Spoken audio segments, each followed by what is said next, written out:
Hey traders, I want to do an update post the Fed. So, talking to some of my institutional colleagues, it seems like people were expecting the dots, the dot plot to maybe move lower.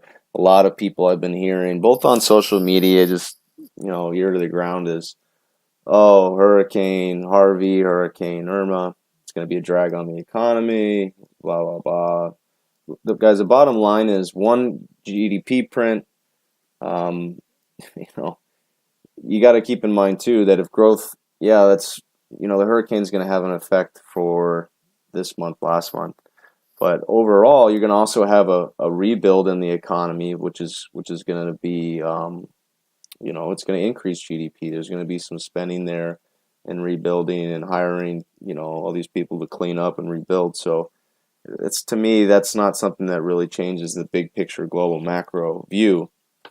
Growth is still accelerating on the margin. That's the trend longer term. That's what matters. So obviously today, we look at gold.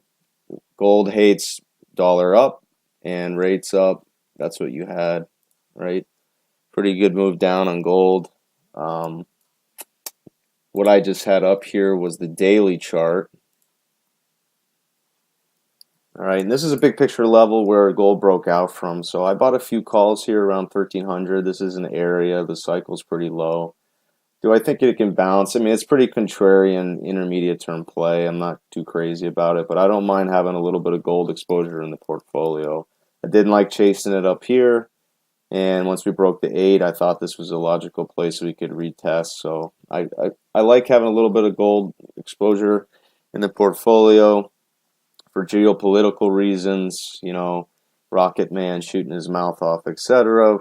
But it's also tough to be wrong when you're both long gold and the dollar. Those two, that pairs trade.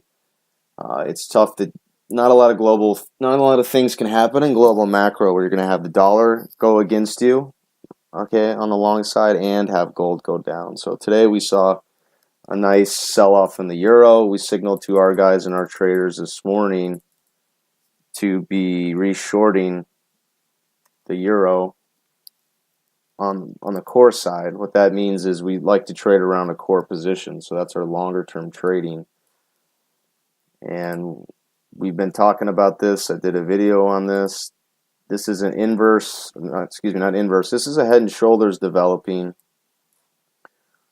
over here. This is the left shoulder. This is the head. I said this morning there's a good chance this is the top of the risk range up here, closer to 120. We were covering last week below 119. Covered really well. Now you put that short back out, got rewarded for that here after the Fed. So when you get a flush like this, though, of course you got to take some off. So we made nice money there today. That was another great signal, all time stamped in our live trading room.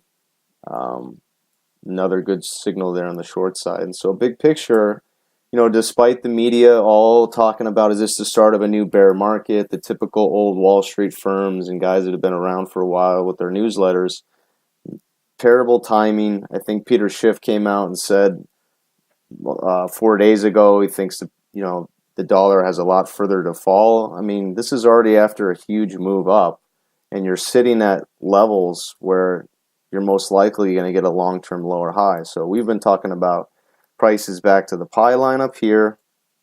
We've retraced halfway of this move down, which it's very hard for the bulls to retrace an entire move down like this. So 122, 123 area, most likely you're going to get a longer term lower high. I'll show you in a second here what that looks like on the weekly level.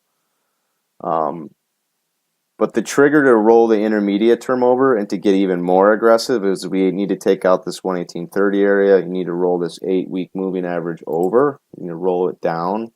What that looks like on the 4-hour is, prices in the northern hemisphere above pi, above the 200. And this has been in an uptrend pretty much the entire year, intermediate term uptrend. And what defines an uptrend? By definition, higher highs and higher lows. Higher lows, higher lows, higher lows, higher lows, higher lows, higher lows, higher lows, higher lows, higher lows, higher lows. Right here, we're finally failing to make higher highs. That's the first sign that the market's topping. We got a head and shoulders up here. Here's the neckline. If you start to take out 118.30.40 and you get me price back below our pie line here, that's going to start to signal intermediate term back to a bearish trend. And then you can see the euro and the momentum pick up to the downside.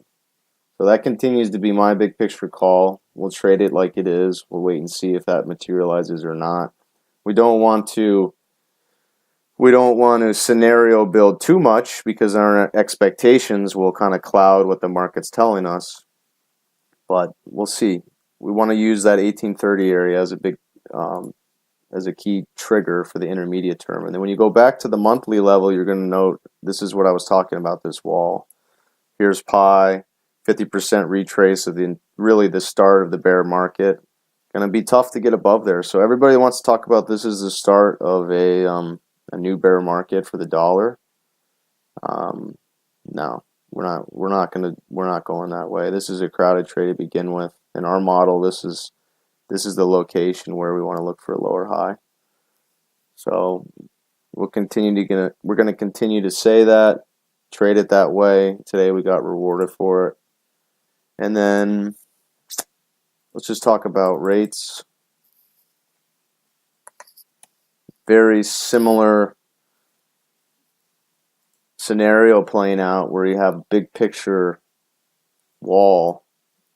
I'll just draw it here like this. Okay, you could just look at this as one giant candle. This move down. I'll go ahead and color it in red to be visually consistent. But you guys can see right about halfway. All right, I expect to see a lower high or the market to struggle, and sure enough, 10s failed just in front of that. So I think that's a good candidate for a long-term lower high. Now this is still in a bull market unless we take out the lows from the end of the year, early part of the year, because that's where you're going to get your lower lows longer term. And if you make a lower low down here coming off this lower high, that's going to be the definition of a new downtrend. It's not because a market's down a certain amount of percentages. It's not because a moving average crossed. It's because of the technical market structure, which gives you the trend. We call that our TMS. So for the long term, you still have a bull market in the back end of treasuries. The front end is bearish, but the back end is still in a long-term bull market. And you can see the bands are still bullish, but that could be changing here very, very soon. All right, and then let me get rid of this. When you go to the daily level in 10s, we had a nice failure, basically at pi. So that's kind of what we were waiting for. Here's again the same example. Failed at pi. Now from here, guys, we've liked being short 10s. We've been buying 5s against that on the intermediate term. I don't really want to get aggressive shorting 10s here, but on this next bounce, you can see now we put in a good wall over this move down. It's going to be tough to get all the way back to these highs from earlier in the month. So if for any reason we get a bounce, we want to short into it. I kind of thinking we might not get it. We might just fall right to the 200. But either way, we're leaning core short 10s. We'll buy some 5s against it, but I want to be risk weighted short the long end and overall short, directionally short treasuries.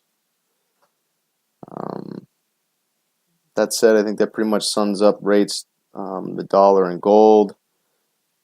I hope that helps, guys. We'll do some more updates on the equity markets and maybe crypto markets here later today or tomorrow. So I hope that helps. Have a great rest of your evening.